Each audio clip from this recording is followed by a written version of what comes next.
Welcome to Shared Lunch, Kids and Money series. Called Brooke Ho, I'm Brooke Roberts, one of the co-founders and co-CEOs at Sharesies. Today, my conversation is with Jamie Beaton. He is one of the co-founders and CEOs of Crimson Education, which is one of the world's most successful college admission companies.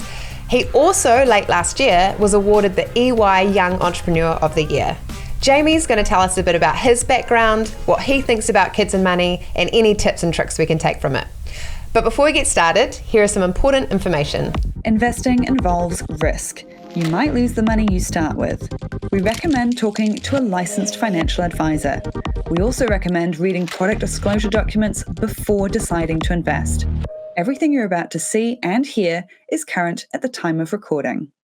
So great to have you here, Jamie. To make sure everyone that's listening knows a little bit about you, can you tell us a bit about your story and why you found Crimson Education? Sure thing, and it's great to be here with you guys. So the journey for Crimson began really early on in my high school, where at the age of 14, I was quite passionate about going to local universities in New Zealand, but I spoke to the fellow called Ben Kornfeld who'd gotten into Yale, and he told me that I should think about considering these global universities.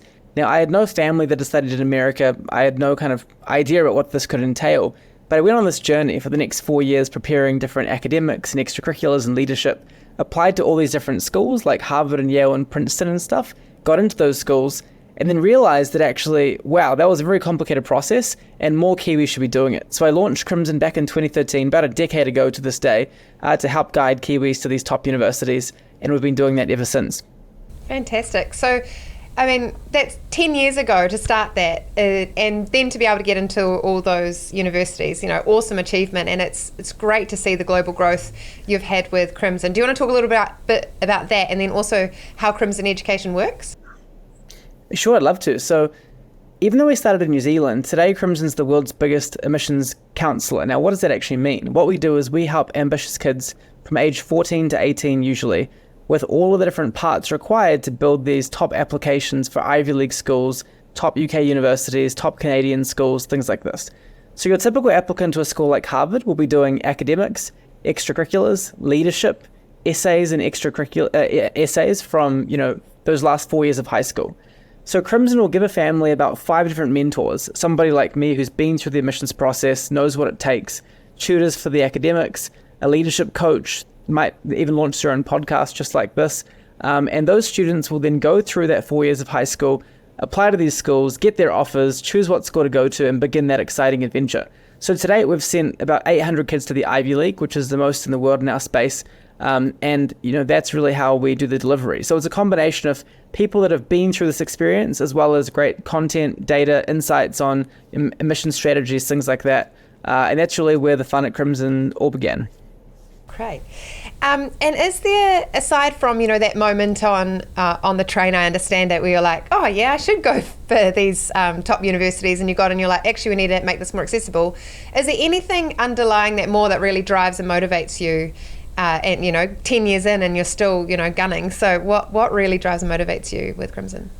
Yeah, it's a great question. So my mum was an out-of-zone applicant to Epsom Girls Grammar, and she lived in Manurewa and, was able to sort of cajole eggs to let her in. And so she really took her academics really seriously, was a top student, and really from a young age really espoused to me that education is really the pathway forwards for your ambition, and whether it be for yourself, for your country, for your community, academics really unlocks all kinds of things. So I think she really got me hooked on this academic buzz from a young age, and I've gone on to not only build Crimson, but I've kept studying for the last decade, doing different programs at all these top schools from Harvard to Stanford to Yale and stuff, and I love it. So I think Crimson to me is sort of a manifestation of this deep belief I have that education's transformative. It's also super fun for me, and at this point I'm living in Manhattan, and there is all these Crimson kids from years and years of our support that actually grew up in Hamilton and Kerry and Auckland that have come through Crimson, gone to these top schools. They're now working for Uber.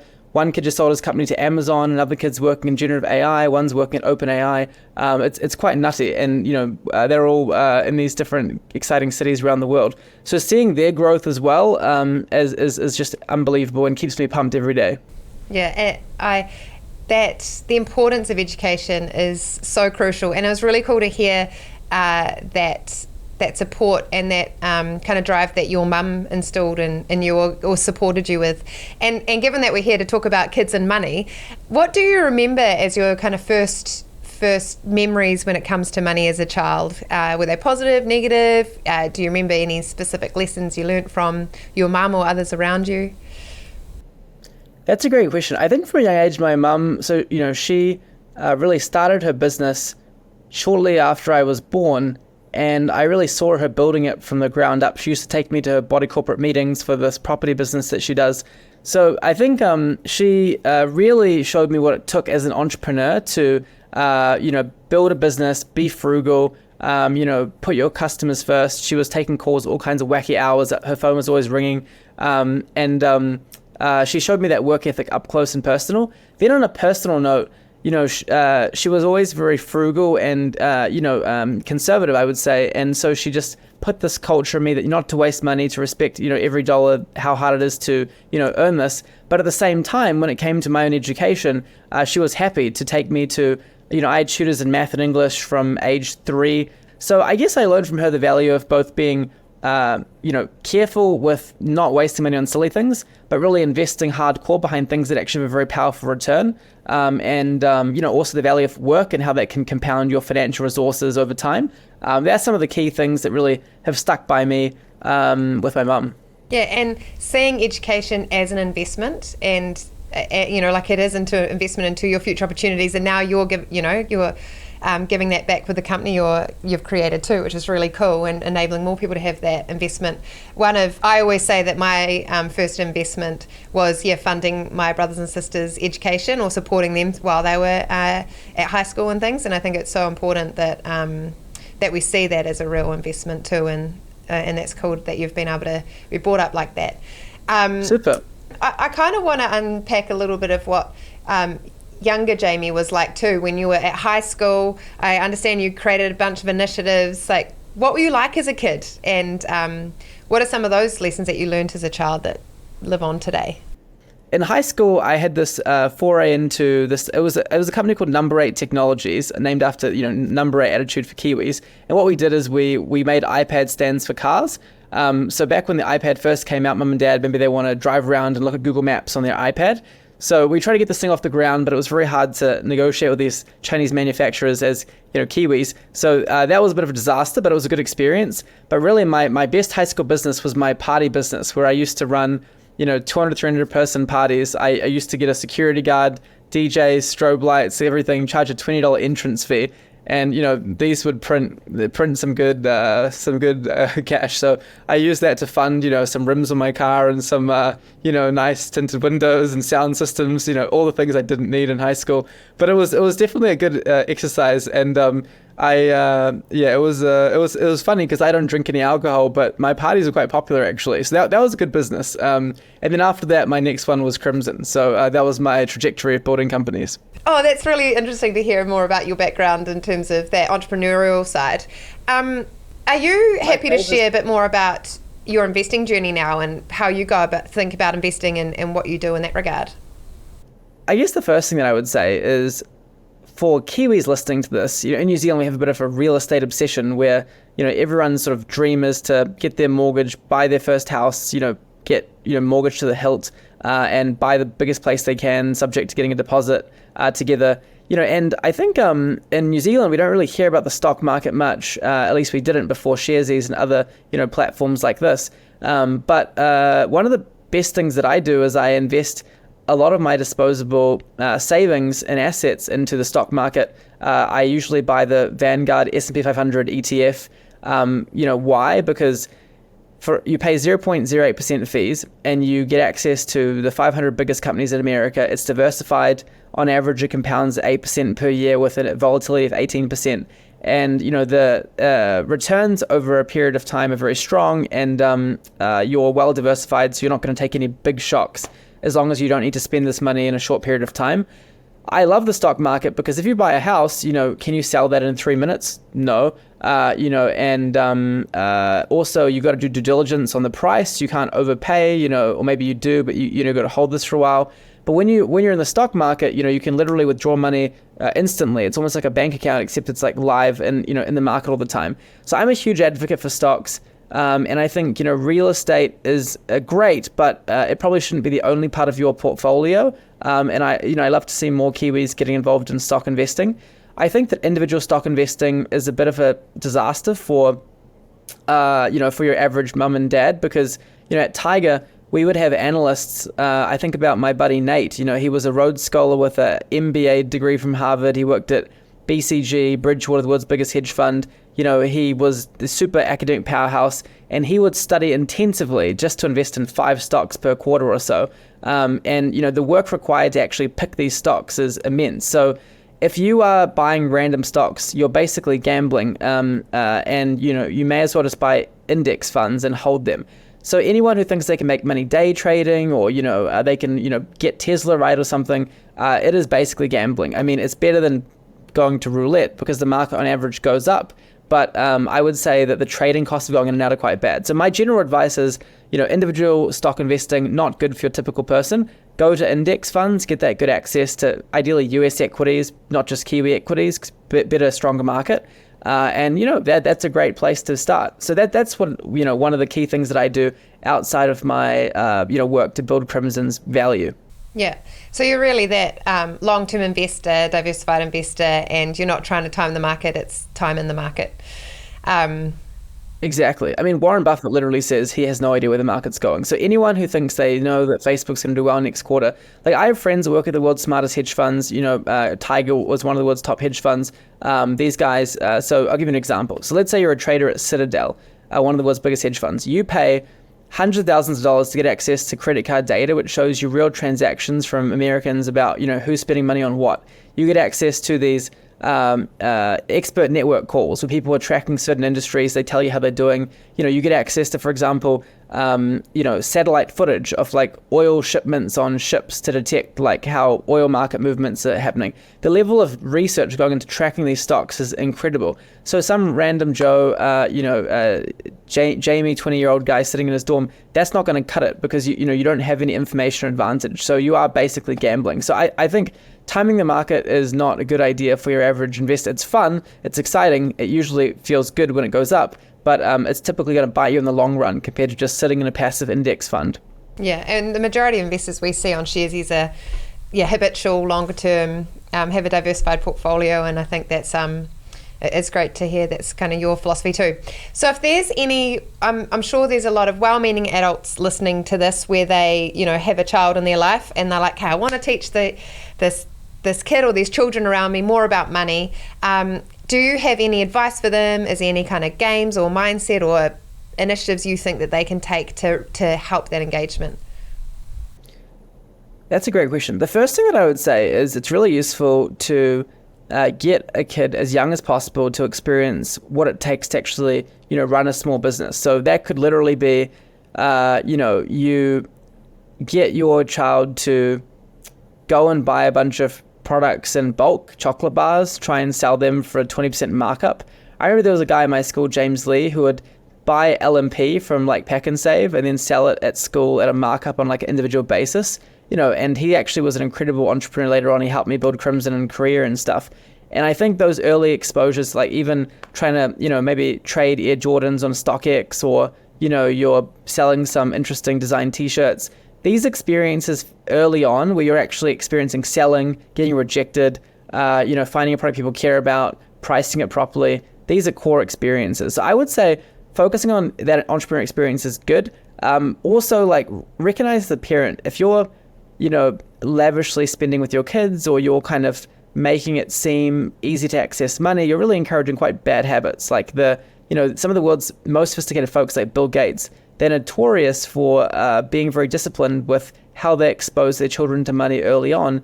And I think that attitude is very helpful because some of the work ethic and motivation of a child can be sapped if they feel like money just magically arrives from somewhere. It's much better if they feel like, they're starting from zero and they have to, build some significant independent assets. I think there's also great things you can do. You can do these competitions like the Wharton Stock Investing Competition, where kids can practice with a trading stock portfolio when they're in high school. Through Crimson, we have these work experience programs with banks and finance companies where kids can intern and, learn what it's like to be investors. I recommend taking classes like A-level economics, A-level business studies to pick up those skills. There are a couple of different tips and tricks that I would recommend. Fantastic. You reminded me of when I was at school, I started the old tuck shop, and it was the first time I dealt with regulation where the teacher's like, I enjoy your entrepreneurial spirit, but we're going to have to shut this down. I was like, okay. But I think that's a really cool tip in terms of running a business. And, the lemonade stand, it still does something, right? And talking about, when you talked about the kind of access to free strawberries, like what do you have in your backyard or in your community that you can kind of bundle up and then just show your kids are interacting with money and figuring out how it works no matter the scale. I think it's just the basic skills you learn there and knowledge you learn is really empowering. On previous episodes, we've spoken about there being 3 jars that people can or kids can think about or put money into when they're earning pocket money. So you put one in spending, put some money in saving, and put some money in giving.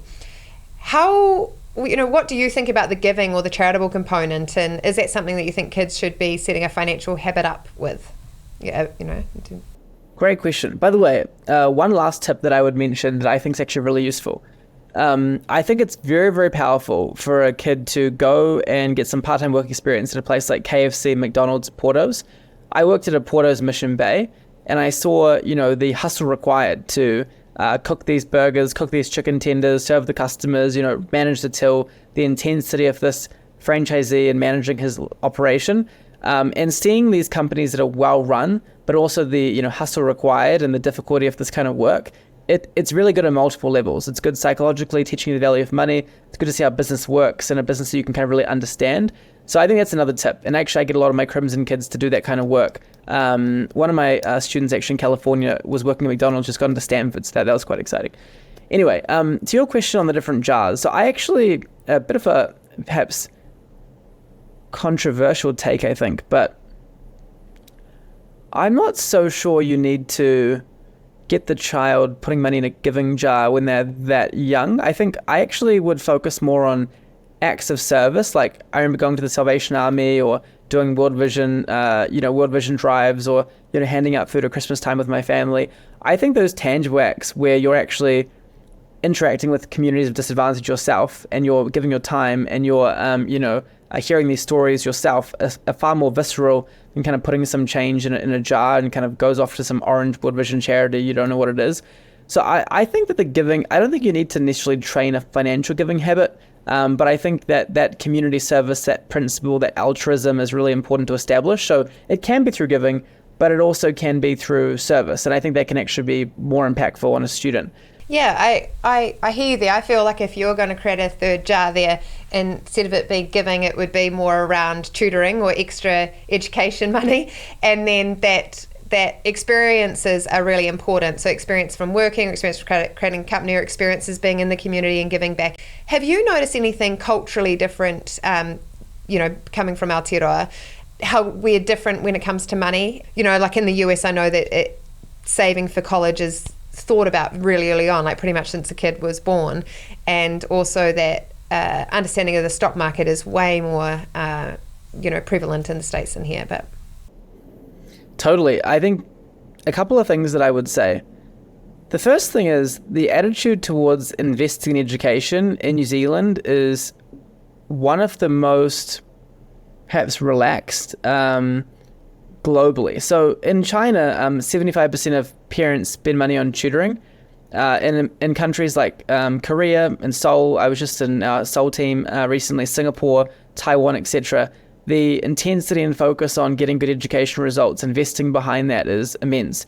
And families will often be spending, the education investments in their children will be their number one discretionary investing or discretionary spending activity that they do.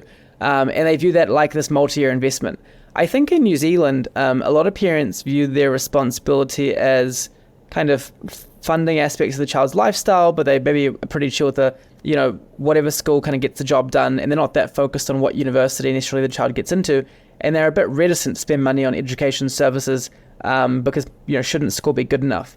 I think globally in these more competitive countries, there's just a widespread understanding this is a global talent market. There is a competitive hierarchy of colleges, no high schools are the same. Your academic grades matter. And there's a big difference between having, elite academic achievement out of high school or fluffing high school. And if the parents can stack the odds for the child through some good academic support, they'll do that to help them, build an advantage in the world stage. What I've seen, take a student of ours, Lucas. He grew up in Maclean's College, Auckland. I think he invested about $15K in his Crimson program. He got into Harvard. He now worked for a hedge fund, a private equity fund called Warburg Pincus in New York, and probably in his mid-20s, I think he's 600,000 New Zealand dollars a year. So, this is a boy that in his, mid-20s has transformed his earning power entirely through investing in academics and, not only support, but focused high school execution as well. And my belief is just, you can kind of chill in high school and you can relax as parents in those early years.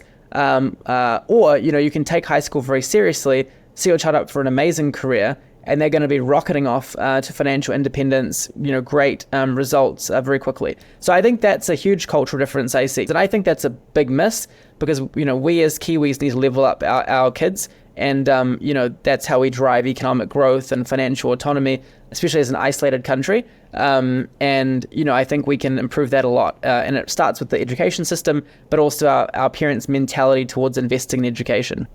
It's quite interesting, that parent relationship. And, even with young children myself, sometimes I'm like, how much do I push them? Do I make sure it's always fun for them? Do I, even if they're not liking something, do I make them get through a certain barrier so that they can start liking it? Or do I make them stick to a certain time commitment, say with learning a new sport or, instrument or, maybe language?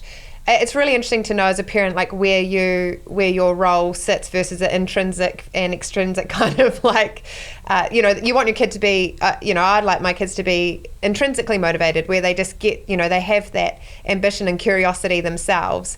But there are times maybe where you need to help enable that. I'm intrigued, given you work probably with a lot of parents, guardians, well-meaning adults. What have you seen as been some of the factors or the ways that they can, or behaviours they can show that really benefit the children, or the students? Incredible question. Okay, so I think the first thing I would say is, I see thousands of parents from all around the world, different cultural backgrounds, different income levels, from, families for which this is a huge investment for them, to families that are, running some of the world's biggest companies. And so it's really interesting to see the different attitudes that exist. I would say the first thing is that the parents' level of involvement in their kids' education really matters. So like on average, one of the biggest predictors of the child's success is just how much the parents care. If the parents, are off busy doing random things and they just, leave the kid, that's a very different tone to if family dinners are about, hey, how are your grades at school? How's that class going? How's that teacher? How are you going to get over that homework assignment you're struggling with? Hey, you got, an okay grade there. How are we going to improve that? I see families that are running some of the world's biggest corporations that spend, a huge amount of time on these calls with, their Crimson team, with the student, in person, talking about this. They know everything about their child's academics. And it's really impressive, to be honest, because, they have every excuse in the world, how busy they are, all these things they have to do, to be disengaged, to outsource it. But they are there and dialed in. And I think that's really interesting. So I think that the first thing I'd say is, the parent should be really involved in this process. And, it's a very, very far, I would be shocked if many Q parents would get to the point of being too pushy, because they're starting from such a chill cultural position relative to, these parents in other parts of the world. So I would say, encourage them. The way to kind of catalyze action is to get the child doing certain activities. Like I saw Columbia when I was 15 in person in New York, and that university blew my mind and it just electrified some ambition in me. I went to these camps when I was young, kayaking and tennis and, academic camp things and, math and English. And it just became normal for me to do all these different academic activities. And I was 3, I was 5, I didn't have any autonomy in this. My mom just takes me along and I enjoyed it. But I think the parents can create that culture of what the child's reality is like a little bit. And, that's really going to be crucial. So I would say as a parent, you want to surround the kid with really academic experiences, make that the norm in your family, ask a lot of questions about it, make that a cultural focus. What do you celebrate in the child? Like when they achieve a good grade, cheer them on, that's what, that cultural affirmation is really big. So I guess the final thing I'd say is what you really want to, encourage in your child is a combination of an intrinsic love of learning with an extrinsic appreciation for how far education can take them. Because, when I was in high school, I love academics, but I wasn't purely driven by, my love of economics, right? I saw that if I grind this hard, it can transform my entire life. And so getting first in this exam, I take it as seriously as some competitive rugby player takes their top championship. So I think you want a child who loves the intrinsic subjects and, finds school fun, but also views this like a competitive pursuit. And that combination is very powerful and hard to beat. And that's what I see in many of our Ivy League admits around the world. Yeah, so like training an academic athlete. I do see a lot of, parents and guardians around me put a lot of effort in the sports side. Yeah. And so it's interesting to hear that on the academic side. How can we equal up that? Super. And I mean, I don't want to offend some lovely Kiwis, but a couple of people can make it in sports, right? A couple can. One of our early kids, Cameron Norrie, he's now in the US Open tennis circuit, he's a top 10 ranked global player. We see some amazing athletes, but 99.9% plus of kids are going to be using their academic skill as the main way they earn income and survive. So, you can get behind the rugby and the soccer, and that's all great, and I encourage that. But you should put as much focus or more on the academics consistently, because that's actually what you're going to be using most of the time. That is just a really important cultural focus. In almost every country across Asia and in the US, it's rare to see cultures that prioritize sport more than academics. I think New Zealand's one. Australia is actually more balanced. There are a lot of parents in Australia who are very academically focused on their child's success. It's actually quite different to New Zealand in this cultural aspect. So I'd say love sports. I love tennis and hockey. Go hard there, but go hard in academics too. Don't just make it only about the rugby match on the weekend. That well-rounded, being well-rounded is helpful for them to have more opportunities later in life. So we've talked about the adult side. What about for the students you see? Is there a defining trait, like an X factor that you notice that's common amongst all the students? And then, I'll ask you that first. So I was just on a call with one of my alumni from probably 8 years ago, and I first met her when she was about 13. She hopped on a Skype call back then before Zoom, a Skype call, and she was shy, she was, I think only top 30% academically in her school. She couldn't really articulate what she wanted to do in the future, but I could feel her ambition. And, I asked her what she wanted to do, and she said, I want to get into a great school. I don't know many of these schools yet, but Harvard and Stanford sound cool. And, from there, she hustled, and she took a lot of extra A-level subjects. She got involved in Model United Nations, got involved in sport. Fast forward 5 years, she was the second top student at McLean. She was the head girl of her school. She got into Stanford. She learned computer science. She worked at Lyft and then also Microsoft. She's actually now going through Y Combinator, ready to launch her own company, which is pretty cool. So I guess the first thing I would say is more important than academic skill, more important than being talented in any subject, ambition is really useful. Ambition and the desire to just better yourself and, achieve something meaningful is really powerful. And that work ethic and ambition are the two driving traits of a lot of these kids. That often doesn't really exist at the age of 13, but a lot of my 16-year-olds begin to get pretty, competitive and passionate about this process. So I think fostering a little bit of healthy competitive spirit and a self-belief and a desire to kind of better yourself and the next generation for your family is very healthy. So I think that's quite a common trait. And some kids can be very introverted. They can be a man of few words. Some can be extremely extroverted. That doesn't matter. It's about sort of that inner voice, saying, I'm going to get up and compete today. Yeah. It's even just reflecting on my journey as you talked in terms of, I think early on in high school and I was in middle school for a bit too, my attitude was probably letting me down more than anything. I had a bit of, I think I had ambition, but then my kind of what I'd prioritize and my attitude towards it didn't change till a bit later. But I felt like that was a really important thing for me, is being able to, just have the right kind of mindset around, have the ambition, but execute on it, too. And no, super, and turn it super. into action. That's really, very well said. And the other thing I just say there is, who you're surrounding yourself with is huge, right? Absolutely huge. So we have a lot of kids for which they're kind of chilling in school and they have one conversation with one person who's gone down this interesting journey. Maybe they're doing, aeronautical engineering at MIT or something. Or maybe they're an entrepreneur who's done well and, they tell the child, actually, good grades at school is important. It's helped me get to where I am today. And that can really ignite a spark. So I think you do want to be quite thoughtful about the kind of mentors and folks you have around a child because it's incredibly influential. Their friend group, the crowd they chill with, as a parent, you probably can't get into this business too much, but you can think about what environments am I putting them in. Certain schools are more academically focused than others. Certain extracurriculars tend to attract different types of students.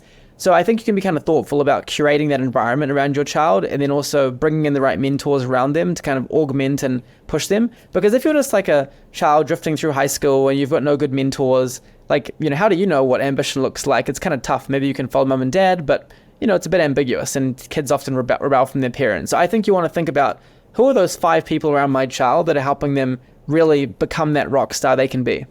Yeah, I really like that recommendation of how am I shaping the conversations that my kids have. And so, sometimes they might be listening to you or not, but what are the people that are influencing them in their lives and how are they, and is that the way that I want my child to be influenced too? So that's an interesting takeaway, I think, for parents and guardians to take away from this. So my last question, really zooming out, what kind of impact would be, what kind of impact giving kids better education when it comes to around money in particular, what big impact do you think that could have on the wider community? So being in a state of financial distress is one of the most horrible experiences possible. It's one of the biggest drivers of divorce. It's one of the biggest sources of stress, lack of self-confidence. And, money definitely doesn't make you happy, but the absence of money and the stress associated with that can be crippling. From a mental health standpoint, can be just absolutely horrible. So I think it's really important that people understand, the importance of, not being in debt. I really think not having credit cards for as long as possible is good. Thinking about what your income sources are and knowing your expenses well and making sure that, you're being thoughtful about that. The impact of basically strong financial literacy is a fulfilling, happy life where you don't have to worry about, hitting some, grocery bill or paying off this interest charge, but actually, experiencing the joy of life and focusing on great friends and communities and experiences. Because I think, money doesn't make you happy, but the absence of it is very excruciating. So I think that would be what I would emphasize. And there are a lot of simple financial literacy steps that can help you really greatly improve your odds of getting in that good place. And also, of course, starting early, right? You shouldn't kick the can down the road. You should really think about beginning saving and stuff from 13, 14, 15, 16, creating that habit, getting off the bank of mum and dad as fast as you can. These are all important traits. Nice. Hey, thank you so much, Jamie, for your time and really appreciate it coming in live from the States and really looking forward to following your journey more. And again, thanks so much for your time. You too, Brooke. Sharesies is inspirational and it was really fun. Have a great one. Thanks for tuning in, everyone, and thanks heaps, Jamie, for your insights. Remember, you can follow Shared Lunch on YouTube or wherever you get your podcasts. Leave us a rating and tell us what you'd like to hear next. Until then, ka kite anō.